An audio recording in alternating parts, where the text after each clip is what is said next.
In September 1962, a CIA intelligence analyst tasked with reviewing aerial photographs of the Cuban coastline noticed an anomaly. He wasn't looking at missile silos or submarine docks. He was looking at a cleared, rectangular patch of earth next to military tents.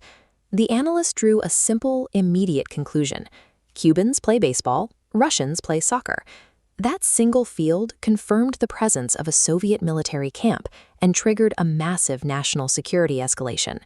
To the American security apparatus, a soccer field was a physical signature of a foreign presence. But that perception didn't develop by accident. The United States didn't simply ignore the most popular game on earth out of some innate athletic preference. While association football captured the emotional and financial investments of billions across nearly every continent, the United States maintained a distinct, rigid boundary against it for over a century. Keeping the global game out required effort. Over the course of the 20th century, domestic sports syndicates, strict federal legislation, and political propaganda actively worked to lock soccer out of the American consciousness, to protect domestic cartels and the ideology of American exceptionalism. Sociologists use a concept called sport space to describe how a nation allocates its finite leisure time, athletic attention, and financial resources. During rapid industrialization in the late 19th century, that space fills up quickly, and the sports that arrive first hold a massive structural advantage. In the United States, that early real estate was claimed by elite universities. In the 1870s, schools like Harvard and Yale actively rejected association football rules, choosing to develop a rugby-style running and tackling game that locked up the autumn collegiate calendar. Simultaneously, professional baseball established a powerful anti-competitive cartel to dominate the spring and summer urban leisure markets. Unlike the open European soccer model of promotion and relegation based on athletic merit, baseball pioneers designed a closed-league franchise system, restricting the number of teams to ensure stable asset values for wealthy owners.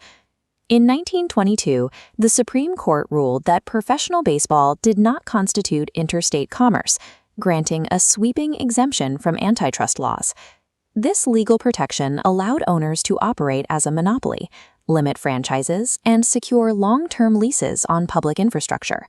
By monopolizing the premier municipal facilities, baseball and gridiron syndicates built a physical barrier to entry. Major soccer matches paid exorbitant rental fees to play in baseball parks, or retreated to lower-quality municipal fields and remote company-owned industrial sites. Without permanent, dedicated stadium access, soccer leagues couldn't generate the reliable gate receipts or broadcasting rights needed to cultivate a stable spectator base against the entrenched American sports monopolies. Despite these geographic constraints, professional soccer did gain temporary traction. In the 1920s, the American Soccer League recruited top foreign talent, and for a few years, its popularity rivaled the early National Football League. But the league's ambitious owners wanted to emulate the American business model. They pushed for a closed-league franchise system to protect their financial investments, clashing directly with global soccer governing bodies that demanded an open, meritocratic cup tournament model. In 1928, the dispute reached a breaking point. The American Soccer League boycotted the Challenge Cup. When a few clubs defied the boycott, the league suspended them. In retaliation, the USFA and FIFA declared the ASL an outlaw league. To enforce their authority, the domestic governing body bankrolled the creation of a rival competition, the Eastern Professional Soccer League, specifically to bleed the American Soccer League's finances and fracture its fan base. After severe financial strain, the American Soccer League broke and surrendered to the governing bodies in October 1929. 2 weeks later, the stock market crashed.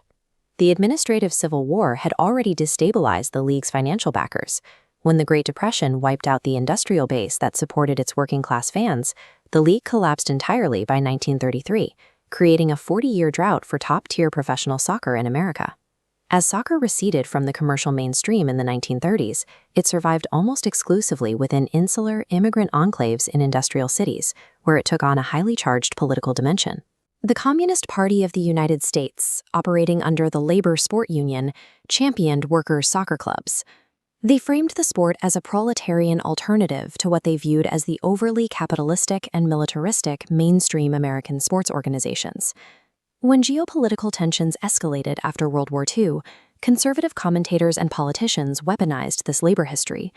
Because the sport was dominated internationally by the Soviet bloc and Latin America, they began rhetorical campaigns to brand soccer as un-American. During the Cold War, sport was integrated into the global struggle. Athletic allegiances were scrutinized by the national security apparatus as indicators of ideological loyalty. This rhetoric reached the congressional floor in 1983, when Representative and former quarterback Jack Kemp openly opposed a resolution supporting a U.S. World Cup bid, notoriously characterizing soccer as a European socialist sport. Critics focused on the game's low-scoring nature and reliance on collective lateral movement. They framed these traits as a collectivist threat to the distinct, measurable statistics and rugged individualism that defined American sports, and by extension, American capitalism. When professional soccer leagues struggled to maintain a foothold in the 1980s, the sport secured its survival in the United States through a radical demographic mutation. This chart tracks the demographic shift. Participation moved away from urban centers, finding explosive growth within affluent, predominantly white American suburbs. Fueled by Title IX legislation, suburbs embraced the game for youth. This dynamic entirely inverted the sport's gender associations, separating American soccer from the deeply entrenched male-dominated fan cultures found in the rest of the world. This demographic realignment produced the most successful program in the sport's history, the multi-decade, unparalleled dominance of the United States women's national team. Today, the landscape is shifting rapidly. As the nation prepares to co-host the 2026 World Cup, the walled garden of American sports isolationism is showing deep fractures. The historical monopolies of baseball and gridiron football are no longer absolute. The structural barriers, the political branding, and the administrative infighting of the past century are giving way as the global game takes root domestically. For over 100 years, rejecting soccer was a defiant declaration that the United States required its own distinct cultural language. Embracing it now points to the slow, steady erosion of that isolationism and the quiet fade of American sporting exceptionalism.